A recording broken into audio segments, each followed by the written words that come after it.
This is the Aftermarket Radio Network.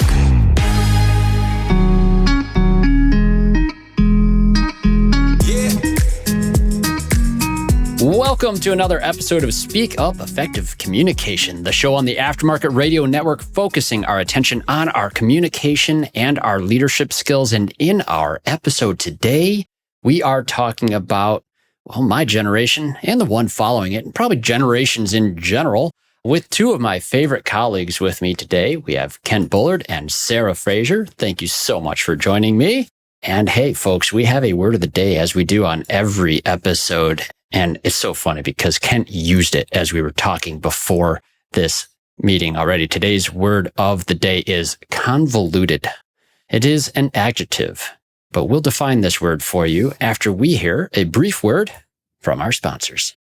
Looking for something meaningful? The Institute's coaching helps you leave a legacy, empower your team, and contribute to your community.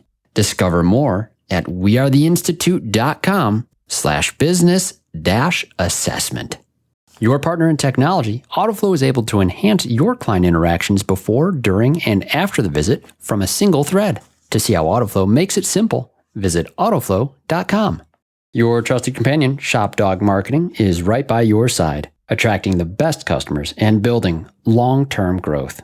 Call ShopDog Marketing today or visit shopdogmarketing.com. Unlock your communication insights with Inbound's AI-powered call analytics for auto repair shops. Learn more at callinbound.com. Hey, we're back, and our word of the day is convoluted. As said, it is an adjective. It's extremely complex, difficult to follow. Its convoluted narrative encompasses all manner of digressions, would be a convoluted sentence. It can also be technical, intricately folded, twisted, or coiled. And used in another sentence with that one, it said, walnuts come in hard and convoluted shells. I thought that was a bit of a weird sentence to use as well. I've never thought of a walnut shell as convoluted. Did you choose this word for today because you think millennials are convoluted? I think the conversation can become very convoluted, especially as we start throwing statistics into it. So it's a good question, Sara.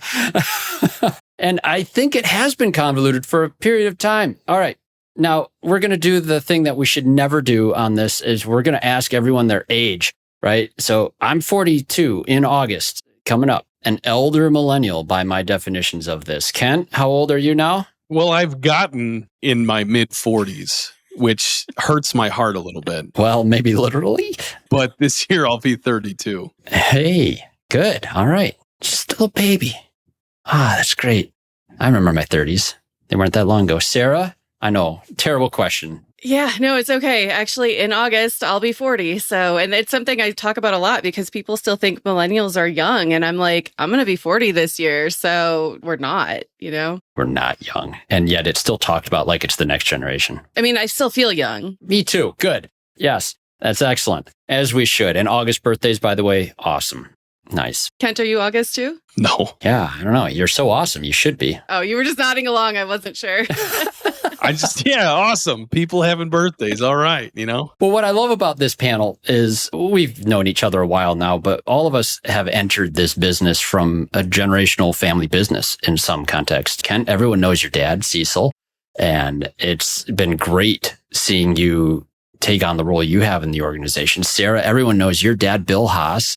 Another example, my grandpa knew Bill. They knew each other. It's like so crazy that the network in this industry is still so small, it seems like.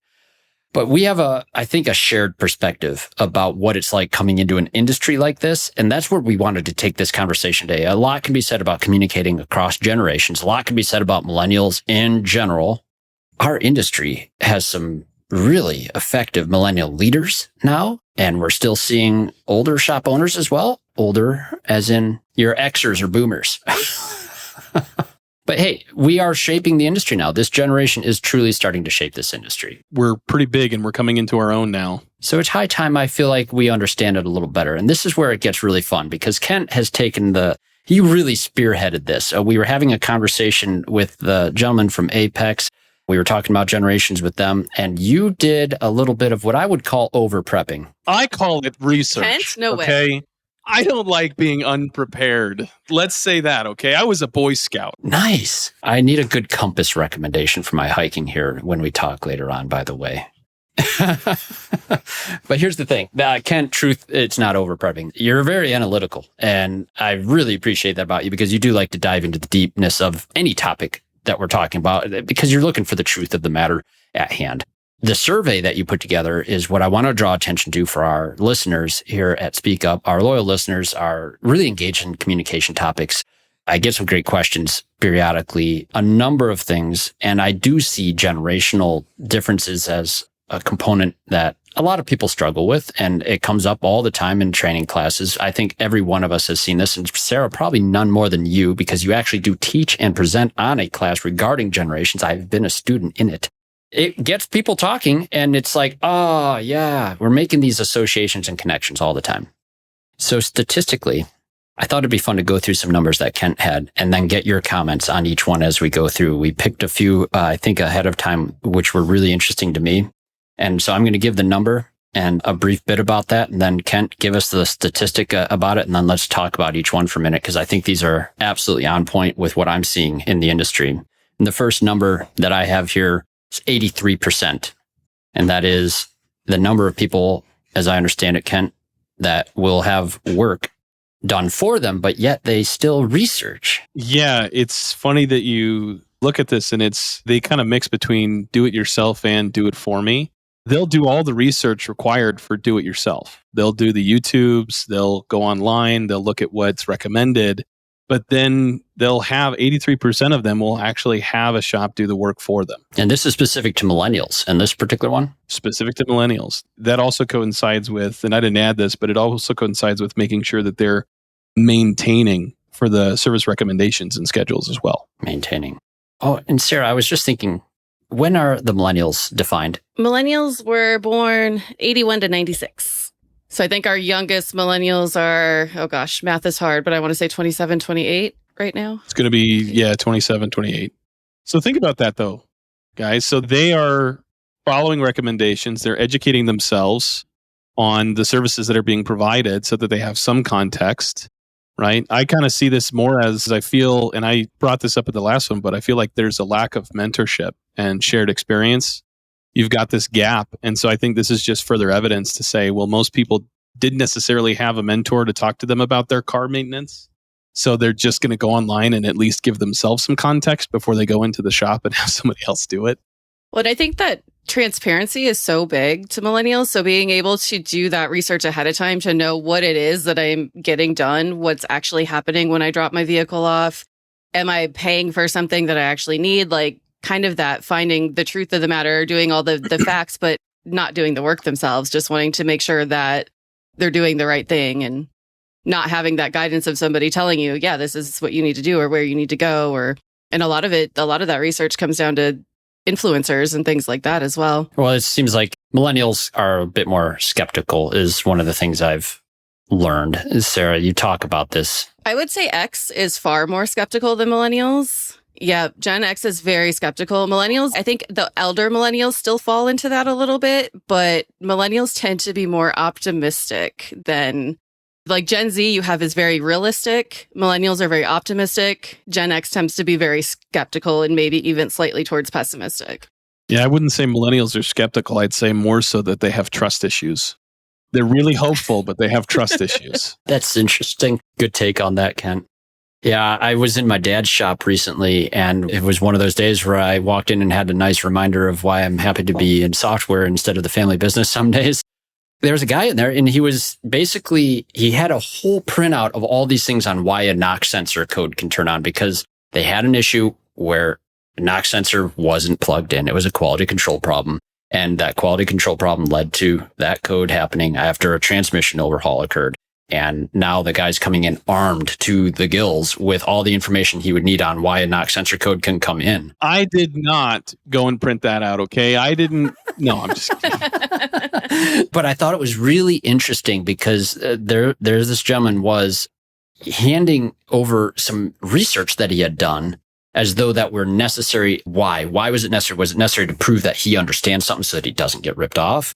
Is it that he has lost confidence enough now where I think it's all the above types of things. The mistakes will do that. But what an interesting outcome. And of course, it was from the parts store trying to sell him a NOx sensor, some of the research.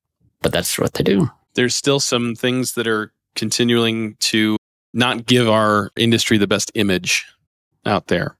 But I think they want to trust. I think they want to have that connection. Well, it's just a good thing to know, though. I mean, since they're doing the research themselves, good to know. Our service advisors need to understand that there's a high probability you're talking to a individual who has educated themselves. And what you have to say probably is better education than whatever it is that they found and however they found it. And you may be coming at odds against that. I like knowing that ahead of time. And I think we started running into that really 15 years ago. Craig, it's also important to know that it's not about fixing cars and selling jobs. It's about that connection. When we're training advisors, the point is to build the connection and have a solution for them. They're experiencing a problem and they are going to hopefully go with your business and experience what it's like to have their problem solved by your business. And so what are you doing to elevate the experience and build the connection? Because it's not about, the sensor or all that. It's about, can I be taken care of here? And can I trust that I'm going to get the best service and care and attention that I deserve? Exactly. Will they explain things to me? Will they treat me like a human? Are they going to be condescending? Or it is very much about the experience in the way that we're treated and also in the environment. What does it look like when I walk in? How do I feel in the environment? How do they talk to their coworkers? How are the employees interacting with each other? All of that is part of that experience. 71% of millennials want consistent performance reviews. Okay. And it's often said that millennials and Gen Z are the feedback generation. So when you think about dealing with customers and potential clientele that's coming in, how are you reinforcing that positive feedback and creating expectations through that? It's about the text messaging. It's about not even just that and saying, hey, here's the report, here's your DVI, here's all this, but also setting up those expectations ahead of time so that they don't have to guess as to what the next step is going to be, and providing that continuous feedback loop for them, whether it's neutral, it's negative, or it's positive. They're just looking for that touch point. That's such a good point. And the connection that you make on this, I'll articulate the way I see it. The fact that they're doing some research ahead of time coming in to our shops to still have the service work done. They've acknowledged they have the need and a solution is required. They're sort of giving you feedback. They're giving this industry a lot of feedback in that moment where they're doing this research. And to receive it as feedback would be the better outcome rather than to look at it just as a problem that people are getting wrong information or this information or that. It's an opportunity. It's an opportunity, Craig. It's not a feedback or a problem. It's an opportunity for us. So if you know, by the way, Sara, how much of the buying power or job holders are millennials nowadays? Oh, gosh. I want to say about 30%. Seems higher than that, doesn't it? Well, Gen Z stepped up big. Gen Z is like, what, 25%? Gen Z is supposed to be 30 by the end of this year. So I think millennials, yeah, you're right. I think it's 40. So I know 40%, if you put Z and millennials together, we're about 70. So if you say about 70% of the potential customers out there are going to be spending money and they enjoy feedback and they enjoy that communication, that's an opportunity for you to leverage that to improve and elevate the experience with your shop. Because what I was just telling you is the percent of the workforce, not the percent of customers. I think it's the same because if they've got jobs, they'll spend money. Yeah, stats are like this. 80% of all stats are made up on the spot. I know, right? 22% of the population, 28% of all retail spending. So yeah, it's actually pretty close. 28%, 30% was on the button then. That's millennials, right? Or is that millennials? Yeah, that's millennials. Expected to be 31% by 2030. Now, this is from the AI overview on Google, so how accurate that is. Well, it's what it's telling the world, and the world will understand it because it's what it's been told. Yeah, so yeah, about 30%. Sorry. So 30% millennials, another 20 to 25% coming in Gen Z. They expect continuous feedback and communication, maybe a little differently between Gen Z and the millennials. We've talked about two things here. We're talking about the role of the millennial as a client, and now we're also crossing over into the role of the millennial in our shop as a staff member. That feedback as an employee is huge. It's the one thing that you can do without realizing that will drive a millennial employee away is not telling them how they're doing. It's when you don't get that feedback. And I'm not talking about feedback as like this formal sit down 30-day, 60-day review, that kind of a thing. It's constant. It's the how am I doing? If I'm not doing something right, letting me know in the moment. But when you don't provide that, I start telling myself how awful I am and that I'm doing a horrible job, and I will fire myself before you even know that. And you might think I'm doing great, but if you don't tell me that, I'm already thinking I need to find something else. It's that distrust. We're very anxious because what we thought was going to happen didn't happen. We had all these promises that didn't happen. And I hate this conflation between the pat on the back attaboys that the older generations seem to think we need. It's not about you're doing well, I'm going to give you, a gold star. It's not about that. The participation award, that whole stigma. It's really not. We have this disillusion with whether or not what we are doing has any actual effect. I mean, we got a trophy for not really doing much, or maybe we did work, but everybody else got the same trophy. And so that devalued the effort and the reward that we should have seen or not seen. I think knowing whether you're moving the right direction or not is really important. The award business, Kent, I feel like was an overcorrection by a generation that didn't get enough. And I've always felt that the millennials are simply expressing in better terms, in my opinion, than the previous generation for their parents, or are listened to differently. And the overcorrection pendulum swing probably did go too far towards, yay, participation awards. It's not the millennials' fault that happened, by the way. No, but think about how dramatic that can affect, an entire generation where it's like, it doesn't matter how hard you work or the results you produce, we're going to give everybody the same reward and outcome. And it's like, oh, well, do I try harder? Do I not try? It's like playing a basketball game and we don't know what the score is. So I don't know if I'm winning or losing. I don't. Or why communism doesn't work. Yeah. Right. And so now we're going into systems where we desire feedback, whether it's negative or positive. And it's not about, I really want to get a pat on the back. It's about, I have no idea if I'm doing well or not. And then we could chase it, Sarah, and go, I don't know if maybe I'm terrible and I'm going to fire myself. Right. Or maybe they're like, I'm really amazing. I mean, look at this. I'm not even having to lift a finger. And then you have the opposite, another problem on the opposite. Oh, yeah.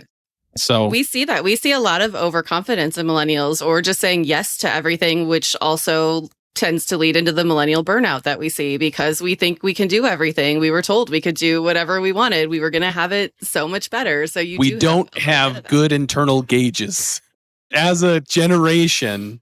And so what can we do? What can the leaders do? How can we communicate more effectively to help millennials either be more successful or align themselves or even feel confident in using our services? You roll your eyes at them, you shake your head and you say, I didn't need that level of feedback when I was growing up. I didn't need somebody to tell me I was doing well every day. Yeah, you just tell them how entitled they are and, move on.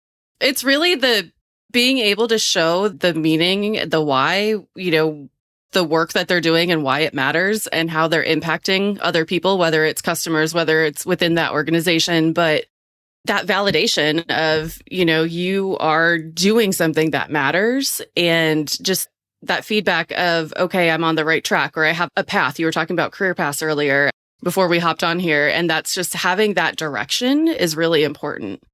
93% won paid vacation, 89% value paid training, and 78% want a clear career path. That's almost 80% of millennials want a clear career. Yeah. How well are we doing that in this industry?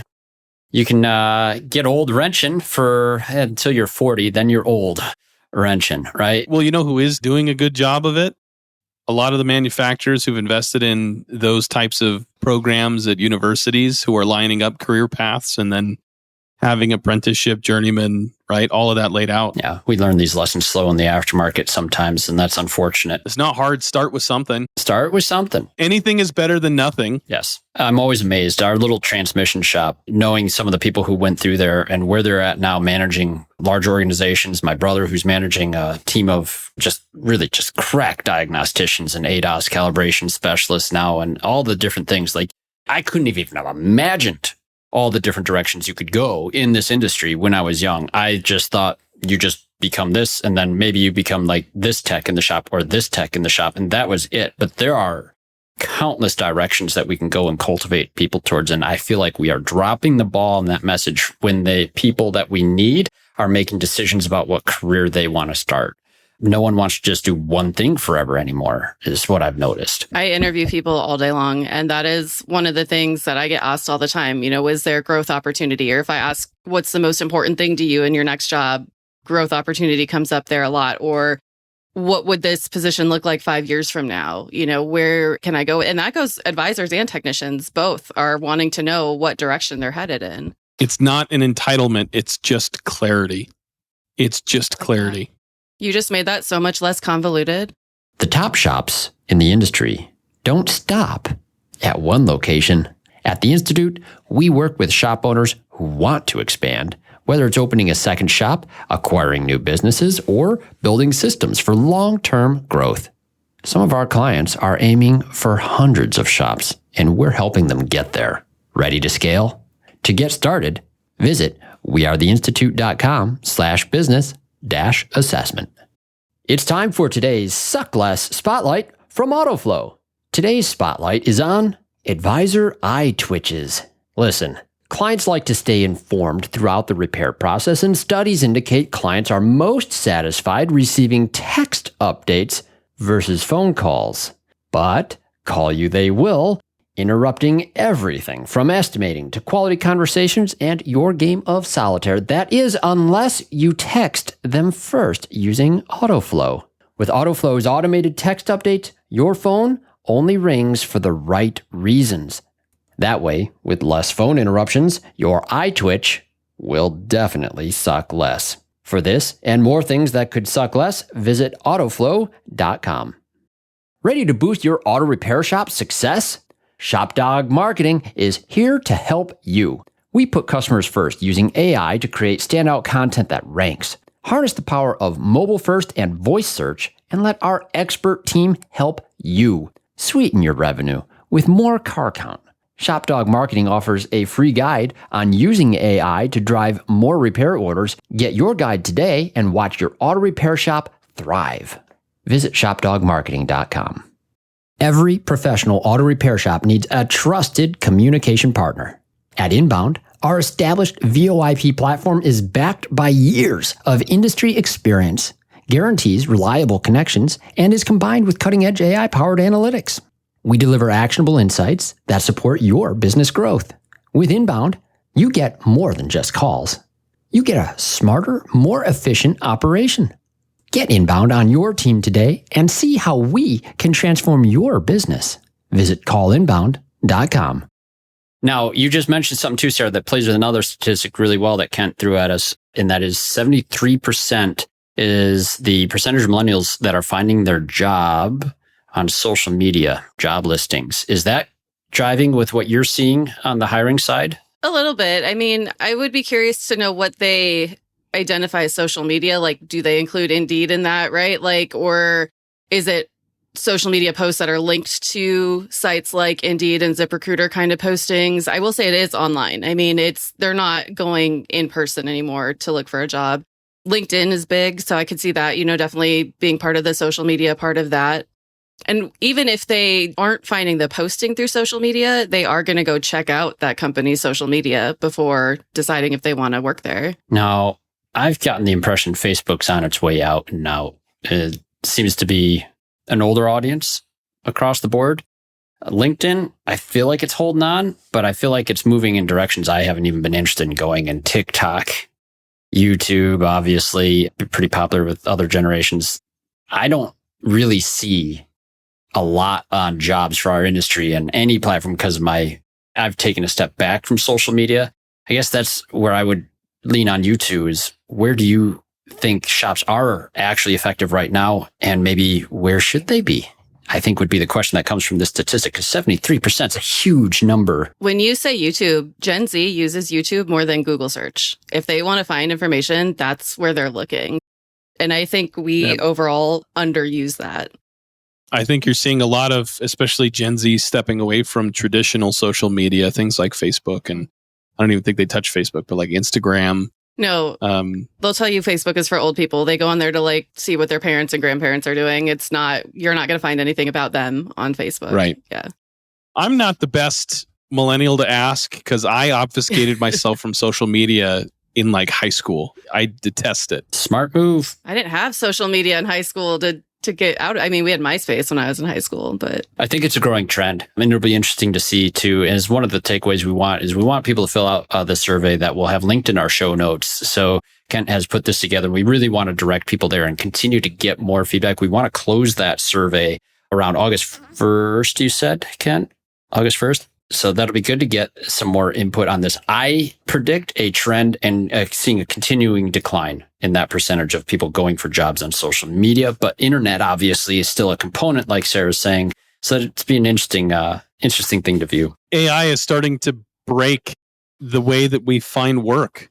I mean, you've got people who are now having to submit 1,000 resumes to 1,000 different businesses. And then the companies there are also using, computation to review all of those resumes. And so it's like, you can't stand out. You can't build a connection because our contact points are all computers. Yes, absolutely. I was reading an article just on this same point, and there's AI. AI will custom tailor a resume to a specific job for you now. And since you have AI hiring managers that are first filter on all of these incoming resumes, you don't even have a human that knows they applied or a human that knows someone applied.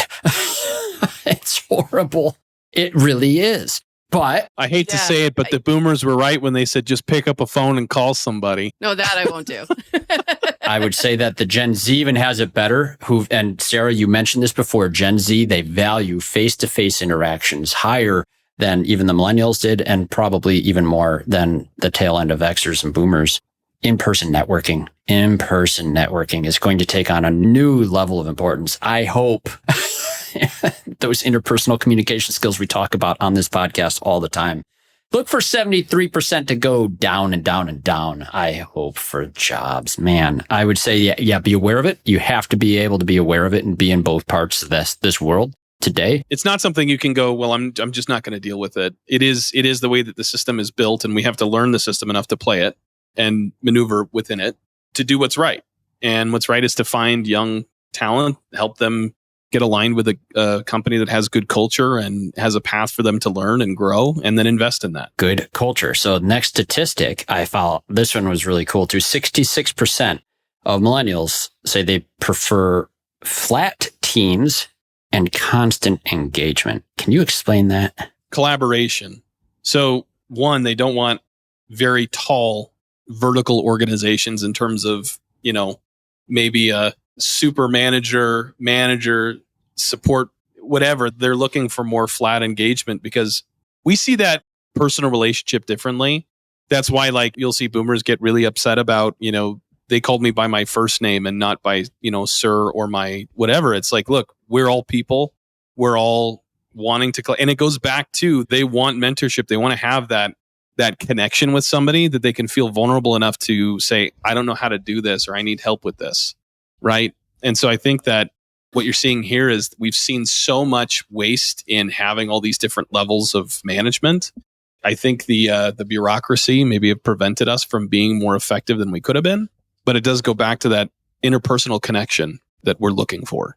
And you nailed that earlier with mentorship. When you're a millennial, you don't want this boss that's intimidating or this person that you can't have a relationship or can't talk to. We're not looking for a boss. We're looking for a leader. We're looking to somebody to guide us. We're looking for mentorship. And that's not even just necessarily about our job. We might ask our bosses for guidance and mentorship in things that have nothing to do with work. I've lived that. When I worked at a shop, my boss would help me out with all sorts of stuff about home repairs or all kinds of things. And that's what we're looking for, is an actual human that knows who we are, that knows a little bit about us, that we can ask advice, that we can look forward to help us make decisions and all sorts of things like that. But when you have this hierarchy of titles and this, lack of communication and lack of human feelings and things, you don't get that.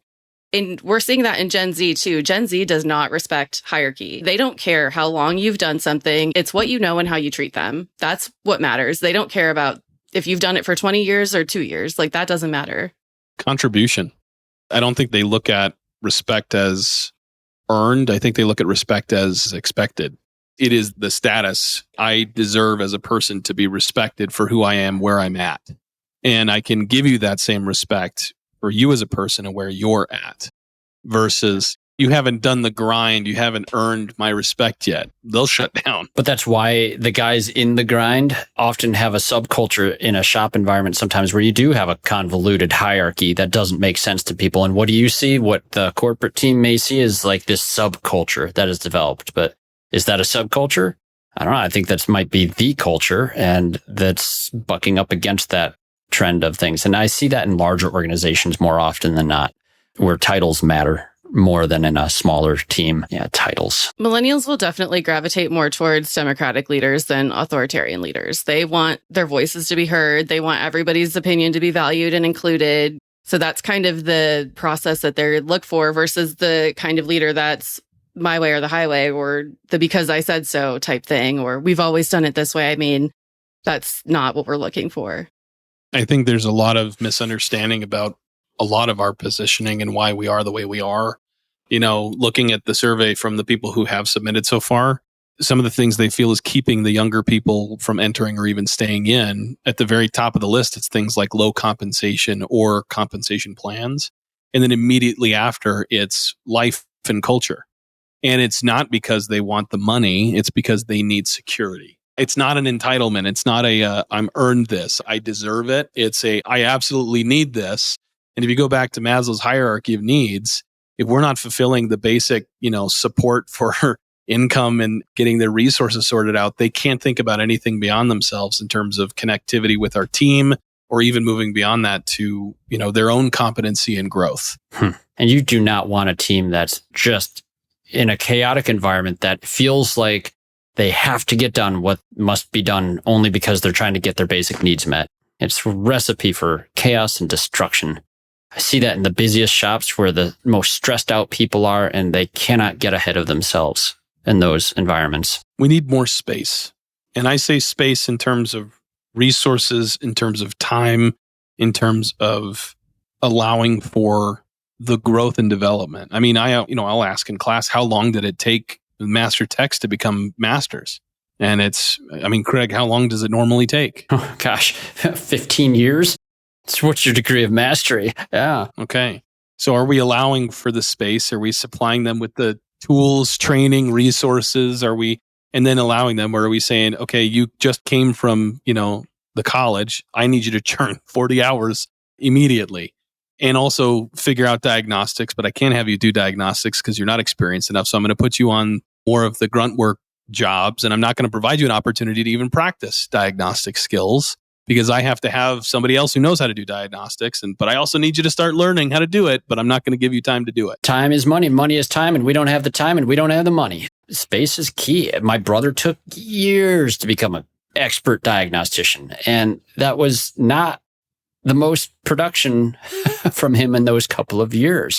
It was a learning curve that we had to give space to as an overhead cost effectively for the business to produce that kind of technician that we desperately needed. And it paid for itself many times over. And he became the mentor for other people that was able to then cultivate them into the process as well. And then we had an established process. It was hard to make, and shoot, be told we fought it. I think about bourbon in this regard. Bourbon takes 4 years to essentially become bourbon. And during that time, the company is not able to sell a bourbon product. But they'll take certain types of alcohols off of that, and vodka and all that. But I think there's something to be said about quality and about the craftsmanship that happens when you invest in a bourbon and allowing the time and space for it to mature to become something worth that. And it's the same thing when it comes to our talent. Well, and it's a great feedback piece too. When you're investing in someone and they understand that an investment is being made, that's a profound piece of feedback constantly being applied. So when I think about the entry-level technicians coming in, we're probably looking more at Gen Z in that era. And what I always think of with Gen Z, my phrasing for them is challenge me and support me. And that is that when they come in, they don't just want to be handed the stuff that they know how to do. They want to be challenged so that they can grow. But we also need to support them when they fail because it's going to happen. And understanding that. Where the millennials, I look at, our phrasing is more inspire me, include me. Gen Z is this challenge me, but support me. I'm still learning. I'm still growing. And I think we both, in both generations, need that space that you're talking about. Well, that plays with one other statistic here, too, which is 75%. That's 3/4 of the responses for millennials prefer no weekends. I'm not surprised. I'm surprised it's not a little higher. I think we have a somewhat of a healthier perspective on time spent. This is a thing that I talk about with owners often, is doing a time assessment where your time is actually being spent, because time is the ultimate resource that is constantly being drained. Whether you're sleeping, you're at home watching TV, you're talking to your team, you're dealing with customers, you're putting out fires, is where's the time actually being spent? I think that millennials at this point now have a very real sense of what can be at risk if we don't spend that time well.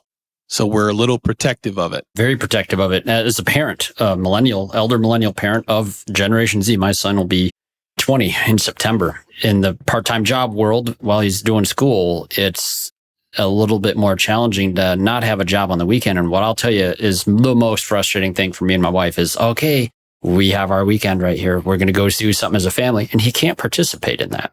It's very frustrating. So you miss out on it. I've seen a lot of shops move over to 410s just to provide 3 days. And frankly, they're happy to do that. In fact, a lot of the times when we are polling the teams there, that's one of the main ideas they bring up. They're like, look, I would love to work all this, but I'll do 410 so that I can have a 3-day weekend, that I can spend time with my family. I mean, a lot of the people, younger families and fewer commutes too. That's just amazing how much more efficient that is with time. Yeah.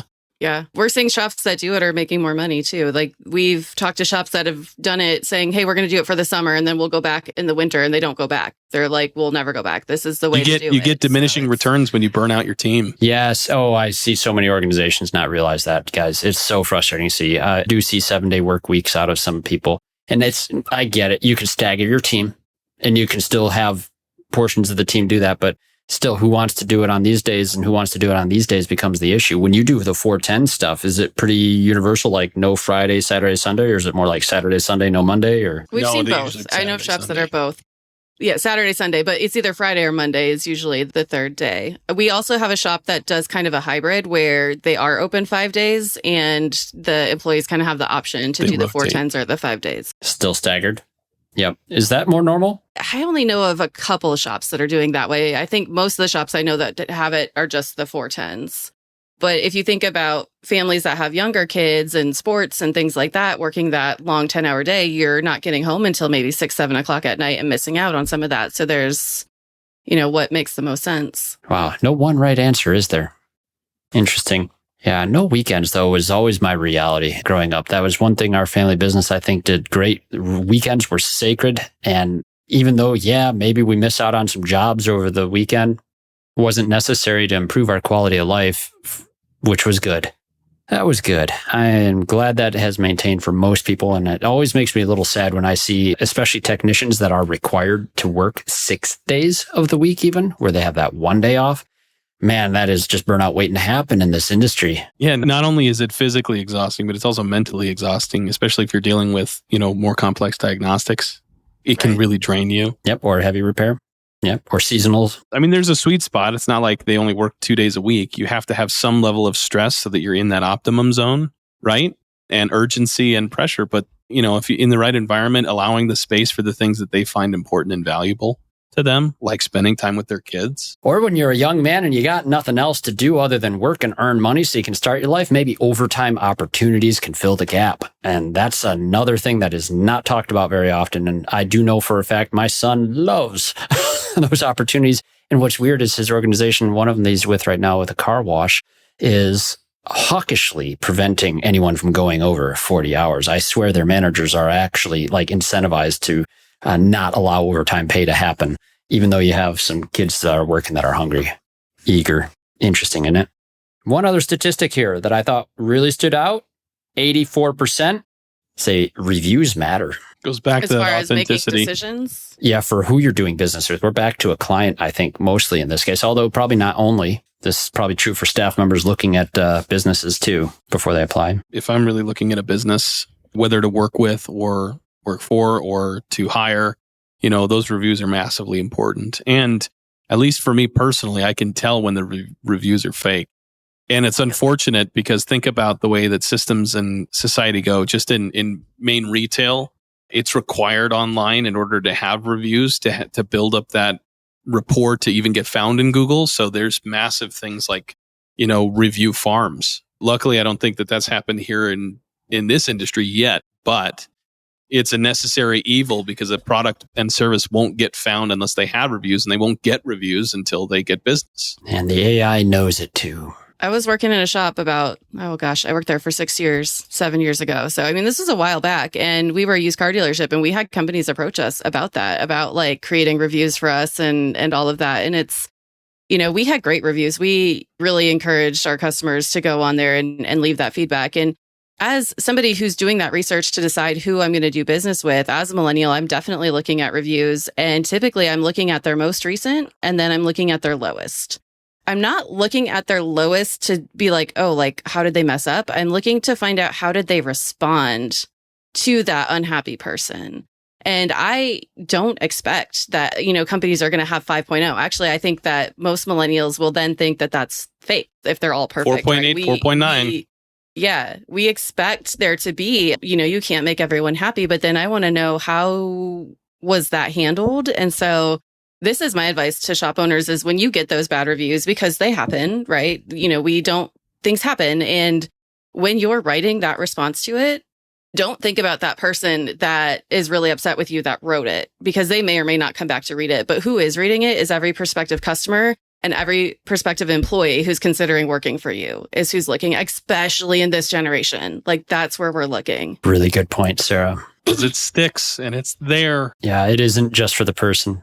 The worst ones are when you can see someone who took offense to it and they're having an argument now with the person who left the review, and it just looks like garbage. And usually I say, take a day or two, because if it's, chances are there's some emotion tied to it, right? You're a little heated, you were maybe involved in it, you're defensive for sure. So take a day or two, take a breath, and then respond to it. But only think about the people, your customers and your future employees that are going to be reading how you treated that person. You also need to add in, whatever your process is for closing out customers, but some kind of feedback touch point for either a referral, a review, or even scheduling their returning appointment. What are the ways that you're building into the system to continue to get that feedback? And are you also looking at getting feedback and reviews from your employees? One of the best things you can do to attract talent is to have your team express what their life is like with your business. Have them do a video interview or have them give you a review on your careers page, and ask them to be open and authentic and honest, because that's the best feedback you'll get, is something that's honest and authentic. Oh, that's so good. Because you pulled one other stat here. 66% of millennials responding said work lives meet the corporate image that was sold to them. 66%. That means a third are not. A third are not.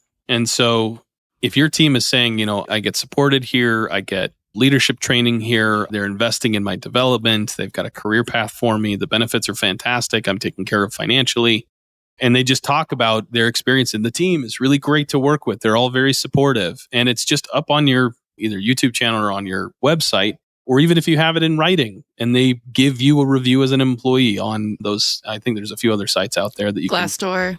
Glassdoor is Glassdoor. Mm-hmm. But it's also a great opportunity as a leader to get feedback for how you're doing. Well, how am I doing as a leader? I was just going to say that, do we know that we're meeting that? And that's something that I've been talking about with clients a lot, is doing stay interviews. And, this is an interview that we do with employees. It's not a review. It's not a performance review. It is We do exit interviews. Why don't we do stay interviews? That's interesting. Exactly. It's a one-on-one where you sit down and you ask them, how satisfied they are in the job. Are there strengths of yours that you feel we're not using? Is there training you want to take? Is there something you want to learn? If you were to leave this job, why would you leave for another job? I was going to say, I also wanted to throw in the question, is there experience that someone else has that you'd love to learn from, or a relationship you'd like to invest in? And that, again, just tries to reinforce that idea of mentorship, connecting to another person in the company and gaining some kind of, mentorship mentee relationship. And it's all this millennial touchy-feely nonsense, guys. What? No. It's not. I know. But it's not. Cecil calls it foo-foo. It is and it isn't. Yeah, if you want to be, pragmatic about it, the investment in connectivity, support, understanding information allows for higher productivity, performance. You're going to spend less because you're going to retain more employees. So you'll spend less on training, on having to spend ads to go hire somebody. They'll perform better, meaning that your overall labor and cost will go down, but your performance will go up. Your profitability is going to skyrocket. There's a practical sense to this. It doesn't have to be touchy-feely. It is, but there's still that very human connection to it that can be touchy-feely, right? And Cecil can call it foo-foo, which I love now that Tracy and I have become team foo-foo. But as much as we like to get feedback in this generation, we also want to give it. And so being able to open that door to that conversation, to have that opportunity to give feedback as well. And I love that you said that. I just had a conversation with somebody about a difficult employee, somebody who is maybe an older generation who's a little stubborn and not buying in on the new culture initiatives they're going to do. And they were worried about getting them connected. I said, well, give them an opportunity to contribute. Have this older tech train the team on something and contribute to the team during your team meetings.